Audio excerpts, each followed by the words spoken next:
Hello all of you. ये question answer की series में ये आज 18 चैप्टर है, चैप्टर 18 है। ठीक है, हिंदी भाषा इतिहास और वर्तमान के हम आपको क्वेश्चन आंसर करा रहे थे। उसमें ये आज हम 18 चैप्टर करने वाले हैं। इससे पहले के 17 चैप्टर तक अपलोड किए जा चुके हैं। अगर आपने उनको नहीं देखा है तो देख लीजिए। ये आपका बीए कोर्स इग्नू का है, जिसमें कोड इसका है BHD 106 या फिर EHD 06। ठीक है, लास्ट जितने भी 10 ईयर में क्वेश्चन आपसे पूछे गए हैं वो सभी हम यहाँ पे कर रहे हैं। तो चलिए स्टार्ट करते हैं इसको। इसका फर्स्ट क्वेश्चन आपसे पूछा गया है, त्रिभाषा सूत्र पर संक्षिप्त नोट लिखते हुए उसकी पाठचर्या के बारे में संक्षेप में लिखिए। ठीक है, त्रिभाषा सूत्र, आप ये बात याद रखेंगे, त्रिभाषा सूत्र से रिलेटेड कोई भी क्वेश्चन आता है त्रिभाषा से तो आप इसको लिख सकते हैं। तो त्रिभाषा सूत्र में आप क्या बताएंगे? त्रिभाषा सूत्र भारत में भाषा शिक्षण से संबंधित नीति है। ठीक है, एक लाइन आप ऐसी कैसी याद रखेंगे कि त्रिभाषा सूत्र जो है, त्रिभाषा सूत्र भारत में भाषा शिक्षण से संबंधित नीति है जो भारत सरकार द्वारा राज्यों से विचार विमर्श करके बनाई गई है। ठीक है, भाषा शिक्षा का मूलाधार होती है। ठीक है, भाषा क्या है? भाषा शिक्षा का मूलाधार होती है। भाषा की दृष्टि से भारतीय समाज अनेक जटिलताओं से जुड़ता हुआ है। ठीक है, जो हमारा भारतीय समाज है, ये भाषा के कारण अनेक जटिलताओं से भी जुड़ा हुआ है। यही कारण है कि शिक्षा के संदर्भ में शिक्षा नियोजकों ने शिक्षा नीति के अंतर्गत भाषाओं को पढ़ने, पढ़ाने और सिखाने के लिए एक भाषा नीति निर्धारित की है। ठीक है, जो भी शिक्षा नीति के अंतर्गत ये बात आती है, शिक्षा नीति के अंतर्गत भाषाओं को पढ़ाने और सिखाने के लिए एक भाषा नीति तैयार की गई है, निर्धारित की गई है। यही भाषा नीति त्रिभाषा सूत्र के नाम से जानी जाती है। ठीक है, ये जो भाषा नीति है इसी को त्रिभाषा सूत्र के नाम से जानते हैं। आप सिंपल शब्दों में याद रखेंगे कि त्रिभाषा जो है, त्रिभाषा सूत्र भारत की भाषा शिक्षा से संबंधित है। ठीक है, जो भी ऐसी भाषा है जिसे कि भाषा नीति के रूप में अपनाया गया है, एक ऐसी भाषा जिसको कि पढ़ाने और सिखाने में जो सुविधाजनक हो। ठीक है,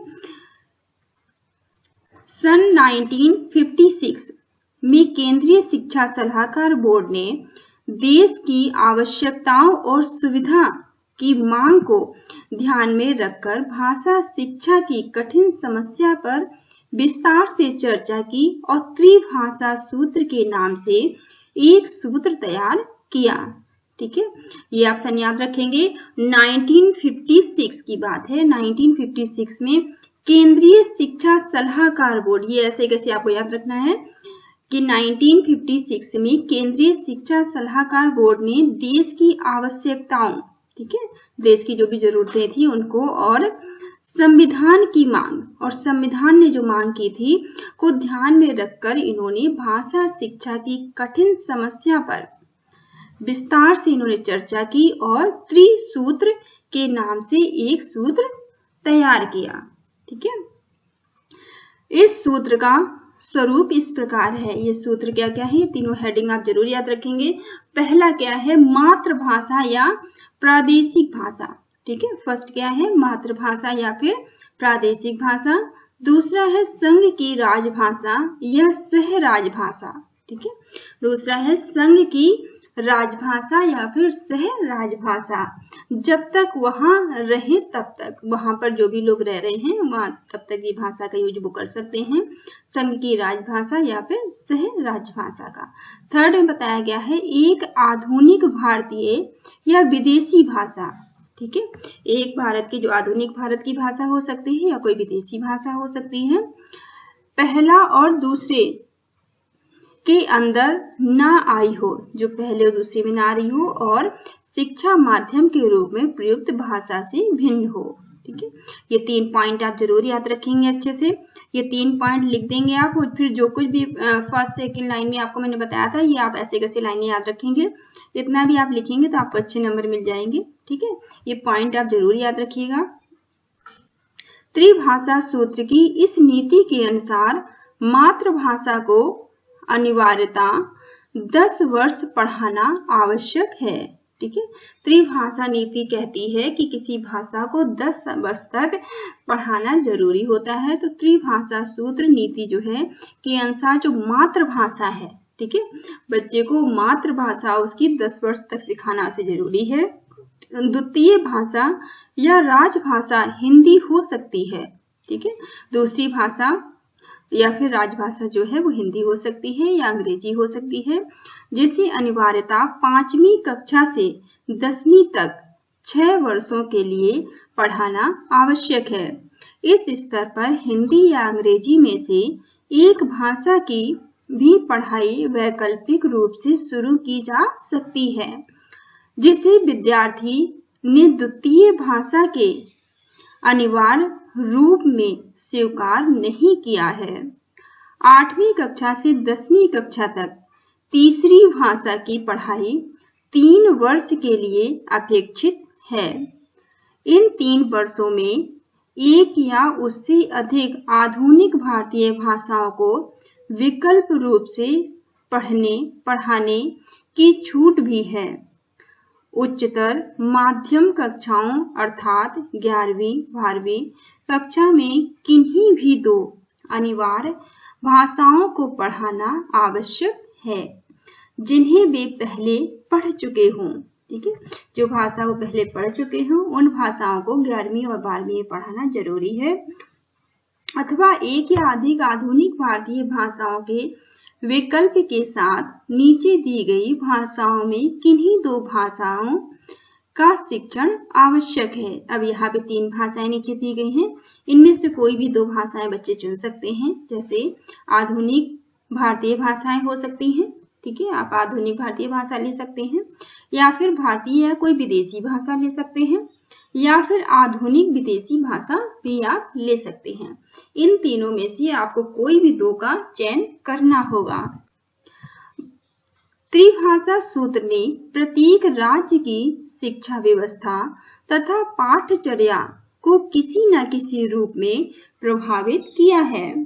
राष्ट्र के बृहत्तर सामाजिक एवं शैक्षिक उद्देश्यों को प्राप्त करने में इस भाषा नीति का विशेष योगदान है।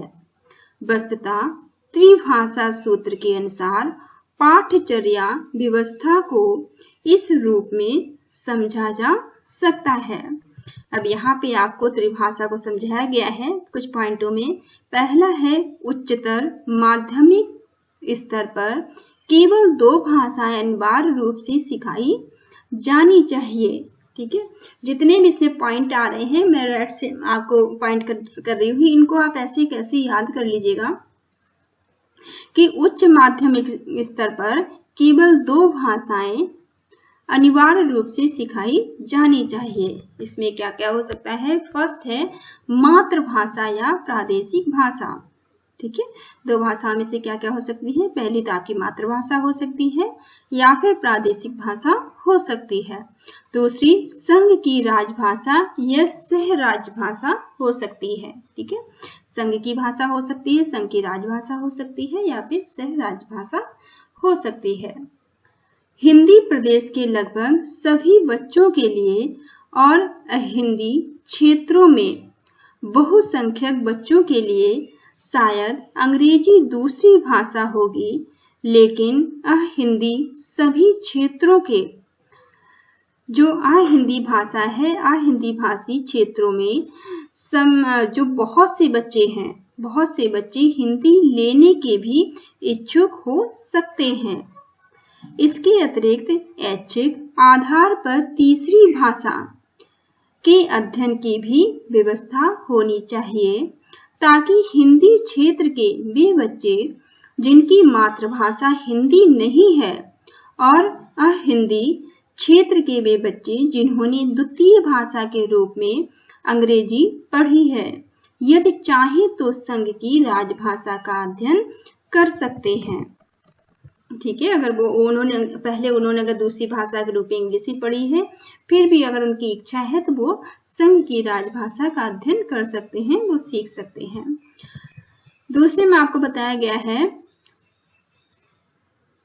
अवर प्राथमिक स्तर पर मातृभाषा या प्रादेशिक भाषा अनिवार्य रूप से पढ़ाई जानी चाहिए। ठीक है, प्राथमिक स्तर पर बच्चों को मातृभाषा या फिर वहाँ की प्रादेशिक भाषा उन्हें पढ़ाई जानी चाहिए, क्योंकि छोटे बच्चे अपनी मातृभाषा में चीजें जल्दी और आसानी से सीख सकते हैं। ठीक है, इस स्तर पर प्रादेशिक भाषा ही मातृभाषा होती है। ठीक है, और छोटे बच्चों के लिए जो प्रादेशिक भाषा है वही उनके लिए मातृभाषा होती है।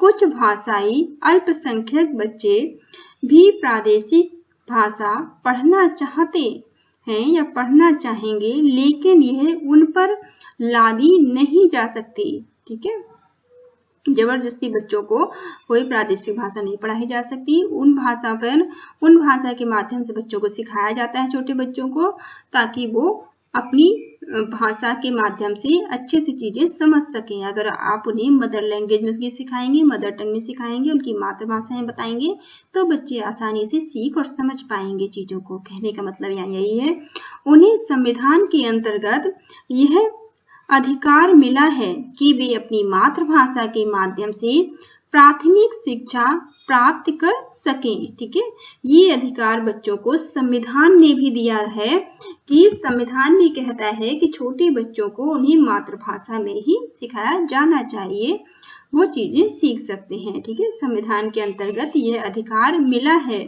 बच्चों को अधिकार दिया गया है, संविधान ने बच्चों को अधिकार दिया है कि वे अपनी मातृभाषा के माध्यम से प्राथमिक शिक्षा प्राप्त कर सकें।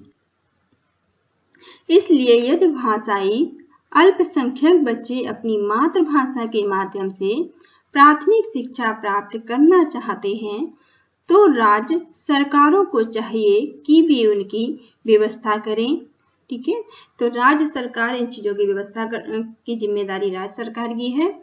लेकिन इन विषय पर शिक्षा मंत्री की बैठक 1949 में अनुमोदित यह सामान्य शर्त भी लागू होगी, जिससे स्पष्ट किया गया कि इस प्रकार के बच्चों की न्यूनतम संख्या एक कक्षा में 10 या एक विद्यालय में 40 होनी चाहिए। ठीक है, बच्चों की संख्या भी होनी चाहिए, क्योंकि कम से कम बच्चों की एक क्लास में बच्चे 10 तो होने ही चाहिए, और पूरे अगर विद्यालय की बात करें तो 40 बच्चे होने चाहिए।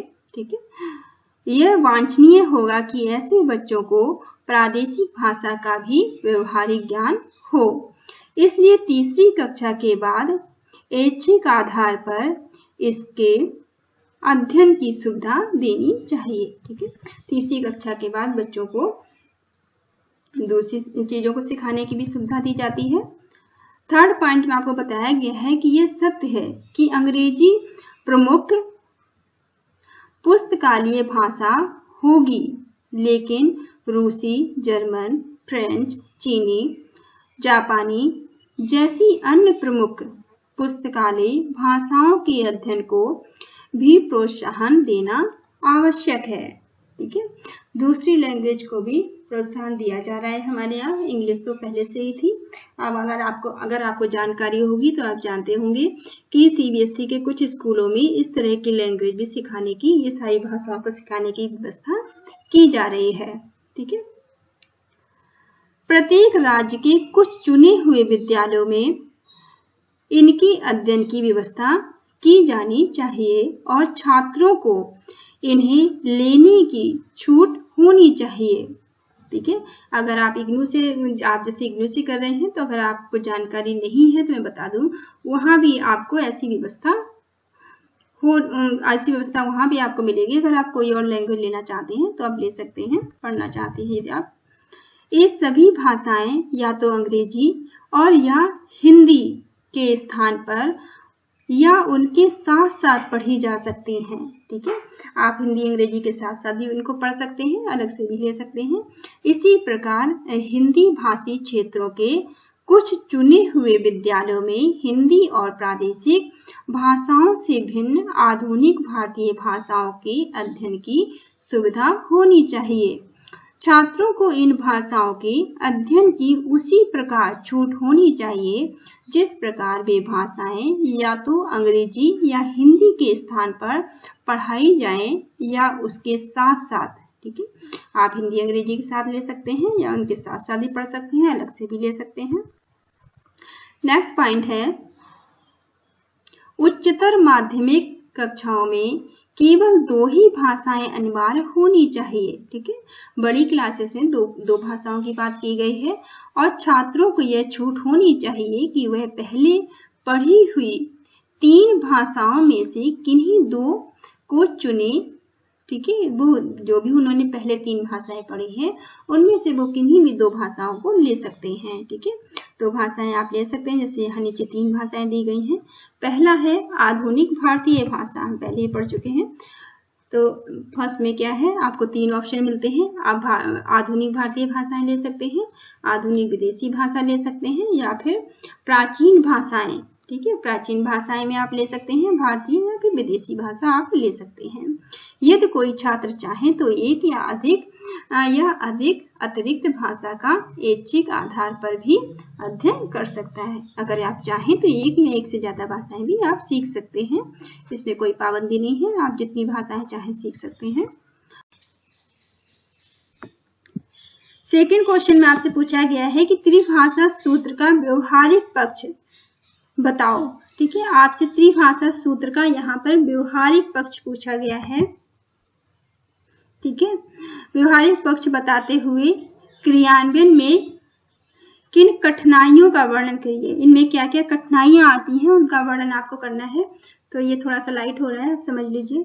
ठीक है, इसमें क्या क्या कठिनाइयां हो सकती है, त्रिभाषा सूत्र का व्यवहारिक पक्ष बताते हुए आपको इसमें क्या क्या मुश्किलें आती हैं उनके बारे में बताना है। ठीक है, तो त्रिभाषा सूत्र के निर्माण में इसके व्यवहारिक पक्ष इस प्रकार हैं। ठीक है, इसके व्यवहारिक पक्ष किस प्रकार है। फर्स्ट पॉइंट है, हिंदी संघ की राजभाषा है। ठीक है, फर्स्ट पॉइंट में आपको बताया गया है कि हिंदी संघ की राजभाषा है, अतः भाषा पाठ्यचर्या में मातृभाषा के बाद इसी भाषा का स्थान होगा। ठीक है, हिंदी जो है संघ की राजभाषा है और मातृभाषा के बाद में इसी का स्थान होगा। ठीक है, तो अतः जो भी पाठ्यक्रम है पाठ्यचर्या में, भाषा पाठ्यचर्या में मातृभाषा के बाद इसी भाषा का स्थान होगा। दूसरे पॉइंट में आपसे बताया गया है कि जब तक विश्वविद्यालय स्तर पर अंग्रेजी भाषा शिक्षा का मुख्य माध्यम और केंद्र तथा अनेक राज्यों में प्रशासन की भाषा बनी रहेगी तब तक उसे ऊंचा स्थान मिलता रहेगा। विश्वविद्यालय में प्रांतीय भाषाओं के उच्चतर शिक्षा का माध्यम बन जाने के बाद भी सभी छात्रों के लिए उसमें पर्याप्त योजनाएं या पर्याप्त योग्यताओं का होना आवश्यक है। ठीक है, थर्ड पॉइंट आपसे पूछा गया है, बताया गया यहाँ पे कि विद्यालय में किसी भाषा के अध्ययन में कितनी योग्यता प्राप्त की जा सकती है, यह बात केवल इस पर निर्भर नहीं है कि कोई भाषा कितने वर्ष तक सीखी जाती है, अपितु तो इस पर निर्भर है कि छात्र सामने क्या अभिप्रेरणा है, बच्चे के सामने क्या अभिप्रेरणा है या क्या उसका मोटिवेशन है, भाषा किस अवस्था में सीखी जा रही है और उपलब्ध शिक्षक तथा शिक्षण पद्धतियों किस प्रकार की है। ठीक है, किस प्रकार से बच्चों को भाषा सिखाई जा रही है और बच्चों का भाषा सीखने का उद्देश्य क्या है, इस पर निर्भर करता है। उचित सुविधाओं के अभाव में लंबी अवधि तक भाषा पढ़ाने से भी अच्छे परिणाम नहीं निकलते। ठीक है, अगर उचित सुविधाएं नहीं है और किसी भाषा को लंबे समय तक बच्चों को पढ़ाया जा रहा है तब भी उसका अच्छा अनुकूल परिणाम नहीं निकलता है, जबकि अनुकूल परिस्थितियों के होने पर कम समय में भी अच्छे परिणाम निकल सकते हैं। यद्यपि बहुत कम आयु में ही बच्चे को दूसरी भाषा सीखने के पक्ष में तर्क दिए जा सकते हैं, लेकिन प्राथमिक विद्यालयों में लाखों छात्रों को भाषा की शिक्षा देने के लिए योग्य शिक्षकों की व्यवस्था करना बहुत ही कठिन कार्य होगा। नेक्स्ट पॉइंट है, हिंदी या अंग्रेजी को दूसरी भाषा के रूप में अनिवार्य किस अवस्था में शुरू किया जाए। ठीक है, हिंदी और अंग्रेजी जो है, हिंदी या अंग्रेजी को दूसरी भाषा के रूप में अनिवार्यता किस अवस्था में शुरू की जाए और कितनी अवधि तक सिखाया जाए, यह स्थानीय अभिप्रेषण और आवश्यकताओं पर निर्भर करता है और इसे प्रत्येक राज्य के विवेक पर छोड़ दिया जाना चाहिए। तीसरा पॉइंट है, 3 भाषाओं के अध्ययन को अनिवार्य बनाने के लिए अगर माध्यमिक स्तर कक्षा 8 से कक्षा 10 तक सर्वाधिक उपयुक्त प्रतीत होता है, क्योंकि इस अवस्था में भाषा की शिक्षा प्राप्त करने वाले छात्रों की संख्या कम होती है, अतः बेहतर सुविधाओं और शिक्षकों का प्रबंध किया जा सकता है। 2 नई भाषा को शुरू करते समय का अंतर रखना भी आवश्यक है। जब 2 भाषाएं शुरू की जा रही हों तो उनके बीच में अंतराल भी होना चाहिए, ताकि उनमें से उच्चतर माध्यमिक स्तर पर शुरू की जाए और दूसरी अवर माध्यमिक स्तर पर शुरू की जा सके। पहली अतिरिक्त भाषा पर छात्र का कुछ अधिक हो गया हो, ताकि पहली भाषा बच्चे को सिखाई जा रही है उस पर बच्चे की पकड़ थोड़ी हो चुकी हो, उसके बाद दूसरी भाषा स्टार्ट की जानी चाहिए। कहने का मतलब यहाँ पर है यही है, अच्छे विद्यालयों में तीसरी भाषा का व्यवहारिक ज्ञान प्राप्त करने के लिए भी सलाह दी जाती है। ठीक है, तीसरी भाषा का ज्ञान भी बच्चे को देने की बात की जाती है जो अच्छे स्कूल हैं, ताकि अनिवार्य अध्ययन प्राप्त होगा, लेकिन ऐच्छिक आधार पर अधिक समय तक भी इसके अध्ययन का प्रबंध होना चाहिए। ठीक है, बच्चे को जो अलग अलग भाषाएं सिखाई जा रही हैं उनमें एक तो अंतराल की बात की गई है, उनमें थोड़ा थोड़ा सा अंतराल होना चाहिए। जैसे कि एक भाषा बच्चा अगर 2 साल 3 साल सीख रहा है तो उसके बाद दूसरी भाषा स्टार्ट की जानी चाहिए। ठीक है, ताकि एक भाषा पर बच्चे की अच्छी पकड़ हो सके। और कुछ विद्यालय ऐसे भी हैं जो अच्छे स्कूल हैं, वहाँ 3 भाषाएं भी बच्चों को सिखाई जाती हैं। नेक्स्ट पॉइंट है, किसी भी अवस्था में 4 भाषाओं का अध्ययन अनिवार्य नहीं होना चाहिए। ठीक है, किसी भी अवस्था में बच्चे को 4 भाषाएं नहीं सिखाई जानी चाहिए, क्योंकि 4 भाषाएं सीखने की स्थिति में कठिनाई हो सकती है। लेकिन ऐच्छिक अगर कोई 4 या और भी अधिक भाषाओं का अध्ययन करना चाहता है तो वो कर सकता है, लेकिन बताया तो ये गया है कि बच्चे को 3 से ज्यादा भाषाएं नहीं सिखाई जानी चाहिए। लेकिन अगर कोई बच्चा इच्छुक है, कोई बच्चा अगर सीखना चाहता है, 3 से ज्यादा भाषाएं सीखना चाहता है, तो वो कोई भी भाषा सीख सकता है, कोई पाबंदी उसके नहीं है। व्यवहारिक रूप से त्रिभाषा सूत्र को लागू करने में अनेक कठिनाइयां पैदा हुई हैं। ठीक है, वो कठिनाइयां क्या क्या है चलिए देख लेते हैं। पहला है, विद्यालय पाठ्यचर्या में भाषा के भारी बोझ का विरोध होना। ठीक है, विद्यालय स्तर पर जो पाठ्यचर्या है उसमें काफी विरोध हुआ है भाषा का। दूसरा पॉइंट है कि हिंदी क्षेत्रों में एक अतिरिक्त आधुनिक भारतीय भाषा के अध्ययन के लिए अभिप्रेरणा का अभाव। ठीक है, तीसरा पॉइंट है, कुछ हिंदी भाषी क्षेत्रों में हिंदी के अध्ययन का विरोध, दूसरी ओर देश इसका ठीक से परिपालन न होना। ठीक है, हिंदी भाषी जो है, हिंदी भाषी क्षेत्रों में हिंदी का अध्ययन का विरोध हो रहा है और दूसरी भाषा और देश में इसका ठीक से पालन न हो पाना भी एक कारण हो सकता है। दूसरा है, 5 से 6 साल तक छठी कक्षा से 10वीं या 11वीं तक दूसरी और तीसरी भाषा के शिक्षण के लिए होने वाले भारी खर्च और बहुत अधिक प्रयास भी इसका कारण हो सकते हैं। तीसरा पॉइंट है योजना का बहुत व्यापक रूप से निर्माण। ठीक है, योजना का बहुत ही व्यापक रूप से निर्माण और उसके अनुसार क्रियान्वयन करना। नेक्स्ट पॉइंट है क्रियान्वयन की अपर्याप्तता, जिससे सारे छात्रों की आवश्यकताओं की पूर्ति ना हो पाती है। ठीक है, तो ये आपका सेकंड क्वेश्चन था इस चैप्टर का। नेक्स्ट क्वेश्चन आपका है थर्ड, 1986 की राष्ट्रीय शिक्षा नीति और त्रिभाषा सूत्र के क्रियान्वयन पाठ्यक्रम पर चर्चा करिए। ठीक है, आपको इसके बारे में बताना है कि 1986 की जो राष्ट्रीय शिक्षा नीति और त्रिभाषी सूत्र के बारे में आपको बताना है। तो क्वेश्चन में कैसे घुमा के आएंगे, ये पॉइंट आएंगे, तो आपको यही बताना है।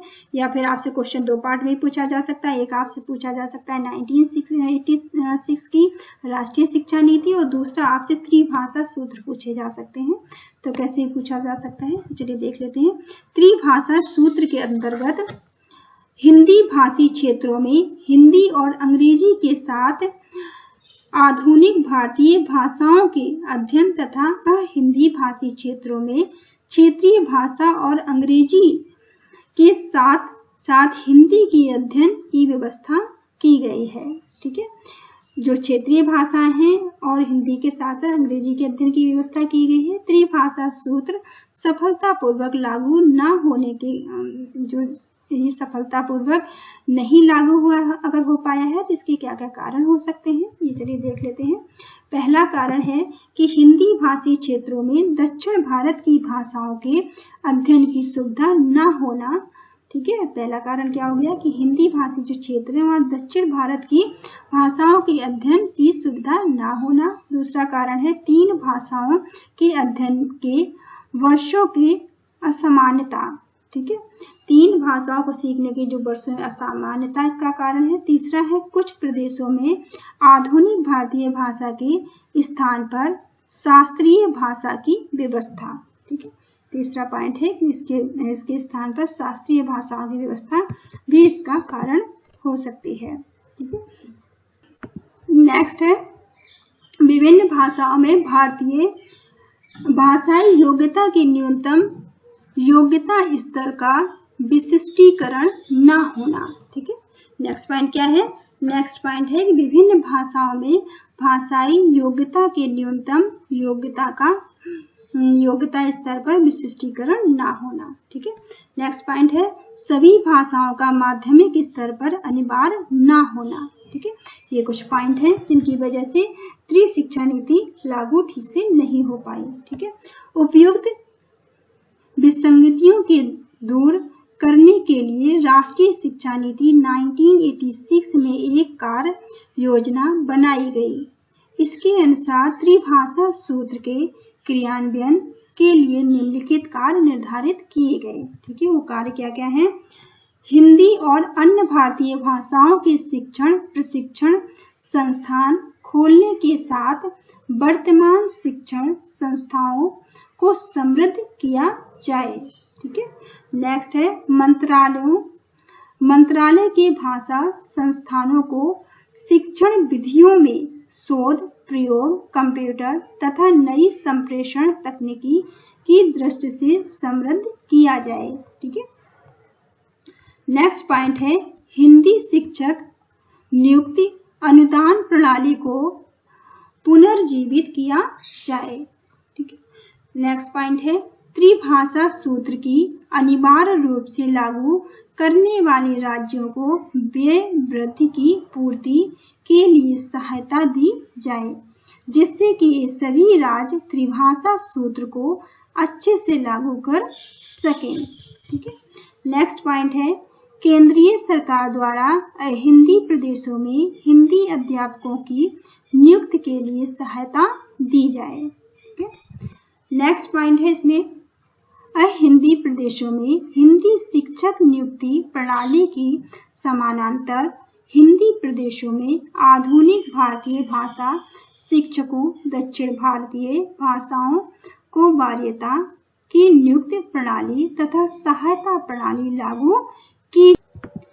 त्रिभाषा सूत्र को क्रियान्वयन करने के लिए स्पष्ट कहा गया है कि केंद्रीय हिंदी संस्थान आगरा, केंद्रीय भारतीय भाषा संस्थान मैसूर, केंद्रीय अंग्रेजी एवं विदेशी भाषा संस्थान हैदराबाद और NCERT मॉनिटरिंग सेल स्थापित किए गए हैं। ठीक है, ये सारी जो सेल हैं इनकी स्थापना की गई है। किस लिए की गई है? त्रिभाषा सूत्रों के क्रियान्वयन के लिए कौन कौन से सेल स्थापित किए गए हैं? केंद्रीय हिंदी संस्थान जो कि आगरा में है, ठीक है, और केंद्रीय भारतीय भाषा संस्थान जो मैसूर में है, केंद्रीय अंग्रेजी एवं विदेशी भाषा संस्थान जो कि हैदराबाद में है, और NCERT तो आप जानते ही होंगे। ठीक है, इन सब की स्थापना की गई है और शैक्षिक एवं तकनीकी सहयोग प्रदान किया गया है। ठीक है, तो ये क्वेश्चन यहाँ पे आपका खत्म होता है। तो आई होप ये आपको समझ में आ रहा होगा। नेक्स्ट आपका इसका लास्ट क्वेश्चन है इस चैप्टर का, इसको और देख लेते हैं। ठीक है, उसके बाद ये आपका खत्म हो जाएगा। चलिए, ये लास्ट क्वेश्चन है इस वाले चैप्टर का, क्वेश्चन 4। भाषा अधिगम की विधि आधारों की चर्चा करिए। ठीक है, आपसे पूछा गया है भाषा अधिगम की विविध आधारों की चर्चा करिए। ठीक है, क्वेश्चन कैसे भी घुमा के पूछा जा सकता है, ये बात आप याद रखेंगे कि भाषा अधिगम के विभिन्न आधारों, इतना आप याद रखेंगे। स्वतंत्रता प्राप्ति से पूर्व समूचे भारत के प्रत्येक क्षेत्र पर अंग्रेजों का राज्य था। ठीक है, आपको तो याद अच्छी तरह पता होगी कि स्वतंत्रता से पहले क्या था कि भारत के सभी राज्यों पर अंग्रेजों का राज्य था तथा भाषा की दृष्टि से प्रशासन, शिक्षा, उद्योग, व्यवसाय में अंग्रेजी का ही प्रयोग होता था। इसके कारण भारतीय भाषाओं के विकास और आधुनिकीकरण पर प्रतिकूल प्रभाव पड़ा। शिक्षा पद्धति पर अंग्रेजी का प्रभाव पड़ा, लेकिन अब हमारी भाषाएं अंग्रेजी के स्थान पर व्याहत होने लगी। ठीक है, भाषा एक बहुभाषी, जो भारत है भारत हमारा बहुभाषी देश है। भारत में बहुत सारी भाषाएं बोली जाती हैं, तो भारत एक बहुभाषी देश है। अंग्रेजी राज की विरासत के कारण अब भी शासन तंत्र में, निजी क्षेत्रों और उच्च शिक्षा में अंग्रेजी का ही बोलबाला है। ठीक है, आज हम देखते हैं कि जो निजी क्षेत्र हैं और जो शिक्षा के उच्च स्तर है वहाँ पे इंग्लिश का यूज होता है। हिंदी संपर्क भाषा है, हमारी हिंदी क्या है? हिंदी हमारी संपर्क भाषा है, देश की राजभाषा है, और हमारी हिंदी क्या है? देश की राजभाषा भी है। हिंदी भाषी इसके माध्यम से देश के अन्य लोगों के संपर्क में आते हैं। ठीक है, जो हिंदी भाषी इसके माध्यम से देश के अन्य लोगों से संपर्क कर सकते हैं। अतः यही कारण है कि अधिक भाषाएं सीखना आवश्यक हो गया है। ठीक है, यही कारण है कि ज्यादा भाषाएं सीखना जरूरी हो गया है, जिसमें मातृभाषा, विदेशी भाषा, क्षेत्रीय भाषा आदि प्रमुख हैं। भाषा किस रूप में और कब सीखी गई है? ठीक है, भाषा किस रूप में सीखी गई है, कब सीखी गई है, ये महत्वपूर्ण हो जाता है। अब इस आधार पर भाषा के दो मुख्य भेद हैं। ठीक है, भाषा के दो मुख्य भेद हैं। कौन कौन से? मातृभाषा तथा अन्य भाषा। भाषा अधिगम के प्रसंग में महत्वपूर्ण मानते हैं। मातृभाषा की बात करें तो पहला पॉइंट मातृभाषा का है। व्यक्ति के जीवन में मातृभाषा का स्थान सर्वोपरि है। ठीक है, व्यक्ति के जीवन में जो मातृभाषा है उसका स्थान सर्वोपरि है। मातृभाषा उसके अपने बहुमुखी विकास में सहायक है, अतः मातृभाषा का ज्ञान हर व्यक्ति के लिए अनिवार्य है। ठीक है, दूसरा पॉइंट है अन्य भाषा। मातृभाषा के बाद अन्य भाषा सीखने में राष्ट्रीय और भावनात्मक एकता को बल मिलता है, अतः मातृभाषा के साथ अन्य भाषा सीखना आवश्यक है। नेक्स्ट पॉइंट है विदेशी भाषा। विदेशी भाषा, विदेशी हमारे देश में आते हैं। भारतीय भी भिन्न उद्देश्यों से विदेश जाते हैं, क्योंकि विदेशी हमारे यहाँ आते हैं और हमें भी कई बार विदेश जाना पड़ता है जॉब की तलाश में या किसी भी कारण से। इसके कारण विदेशी भाषाओं के अध्ययन का महत्व बढ़ गया है। आधुनिकतम ज्ञान विज्ञान तथा तकनीकी विकास से परिचित होने के लिए भी विदेशी भाषा का अध्ययन आवश्यक है। ठीक है, आधुनिक ज्ञान विज्ञान के लिए और तकनीकी के विकास के लिए, उसे समझने के लिए भी हमें विदेशी भाषा सीखनी पड़ती है। सांस्कृतिक, साहित्यिक, कलात्मक साहित्य से परिचय प्राप्त करने के लिए ग्रीक, लैटिन, स्पेनिश, फ्रेंच, अंग्रेजी, जापानी आदि भाषाओं का अध्ययन करना पड़ता है। शास्त्रीय, अब अगर हम शास्त्रीय की बात करें, शास्त्रीय या जिसे क्लासिकल भाषा कहते हैं, प्राचीन साहित्य, सांस्कृतिक, कला, शिल्प आदि का परिचय संस्कृत भाषा में ही सुरक्षित है। भाषा जो भारत में यह भाषा संस्कृत और यूरोप में ग्रीक और लैटिन है। ठीक है, भारतीय क्लासिकल भाषाओं में संस्कृत, पाली, अरबी, फारसी आदि का समावेश है। संस्कृत उत्तर भारत की सभी आधुनिक भारतीय भाषाओं की जननी है। ठीक है, जो संस्कृत है वो सभी उत्तर भारतीय भाषाओं की जननी है। संस्कृत की भाषा पाली भी प्राचीन साहित्य है। शिल्प आदि में समझने में सहायता करती है। क्षेत्रीय भाषाएं, क्षेत्रीय भाषा का अर्थ क्षेत्र विशेष की भाषा, राज्य की भाषा भी क्षेत्रीय भाषा कही जाती है। क्षेत्रीय भाषा मातृभाषा में भी हो सकती है। मातृभाषा होने की स्थिति में वह एक समुदाय की ही भाषा होगी। सामाजिक व्यवस्था, सामाजिक व्यवहार तथा व्यापक संप्रेषण में क्षेत्रीय भाषा का स्थान महत्वपूर्ण होता है। अल्पसंख्यक भाषा, अल्पसंख्यक लोग जिस भाषा का प्रयोग करते हैं वह अल्पसंख्यक भाषा कहलाती है। आंध्र प्रदेश में कन्नड़, तमिल, उड़िया, मराठी, गुजराती आदि अपने अपने राज्यों की राज्य भाषाएं हैं, किंतु आंध्र प्रदेश में ये अल्पसंख्यक भाषाएं हैं। बिहार में मुंडा भाषा एक अल्पसंख्यक समुदाय की भाषा है। मध्य प्रदेश में अनेक आदिवासी बोलियां या भाषाएं जिनका प्रयोग एक बड़ा समूह करता है। उर्दू, सिंधी जैसी भाषाएं अनेक राज्यों में बोली समझी जाती हैं। ये अनेक राज्यों में अल्पसंख्यक भाषाएं हैं। नामों का शिक्षा शास्त्रों शास्त्रीय महत्व। ठीक है, अब नामों का शिक्षा शास्त्रीय महत्व क्या है? मातृभाषा, अन्य भाषा आदि संकल्पनाएं भाषा विज्ञान या समाज भाषा विज्ञान की सहायता से समझी जा सकती हैं। शिक्षा के क्षेत्र में 3 भाषाएं पढ़ाई जाती हैं। उन्हें प्रथम, द्वितीय और तृतीय भाषा की संज्ञा दी जाती है। ठीक है, प्रथम भाषा, मातृभाषा को प्रथम भाषा कहा जाता है। वह क्षेत्रीय भाषा भी हो सकती है। शिक्षा में पहली भाषा प्रथम भाषा, मातृभाषा को प्रथम भाषा कहा जाता है। ठीक है, मातृभाषा को ही हम क्या कहते हैं? प्रथम भाषा की श्रेणी में रखा गया है।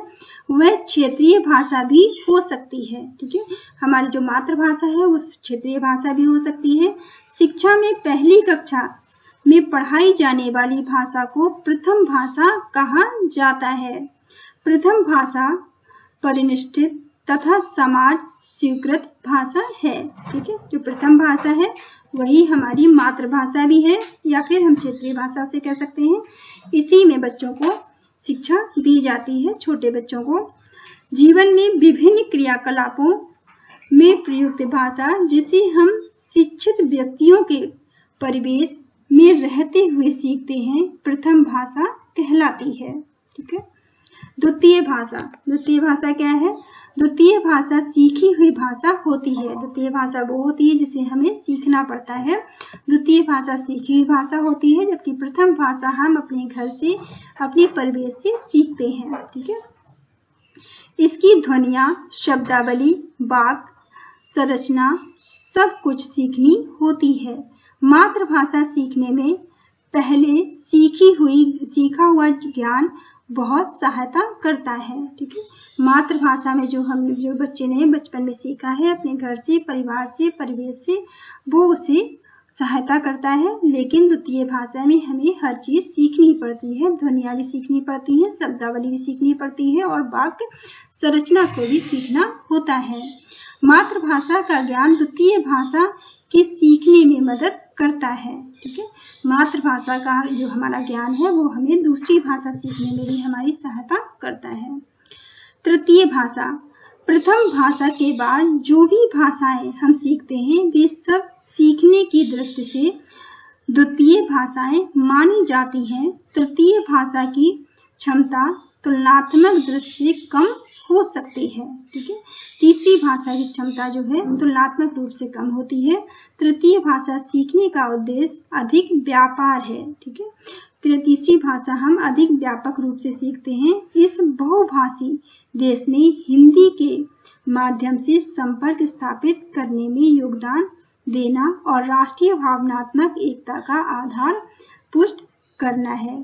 ठीक है, तो जो बहुभाषी, जब हम बहुत सारी भाषाएं सीखते हैं, बहुभाषा सीखते हैं, तो इससे हम व्यापार में, जॉब में हमें सुविधा होती है और अलग अलग लोगों से हम संपर्क कर सकते हैं। देश विदेश में हम संपर्क स्थापित कर सकते हैं अगर हमने कोई विदेशी लैंग्वेज सीखी है। ठीक है, या हम कोई भी तीसरी लैंग्वेज सीख सकते हैं, जो भी हम सीखना चाहें।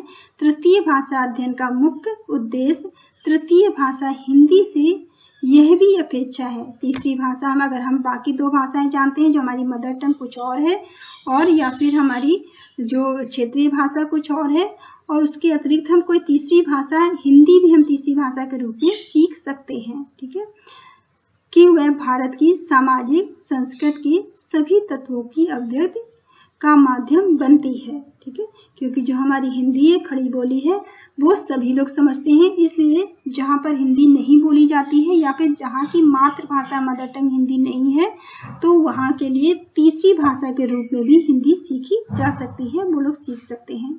ठीक है, तो ये चैप्टर आपका यहाँ पे खत्म होता है।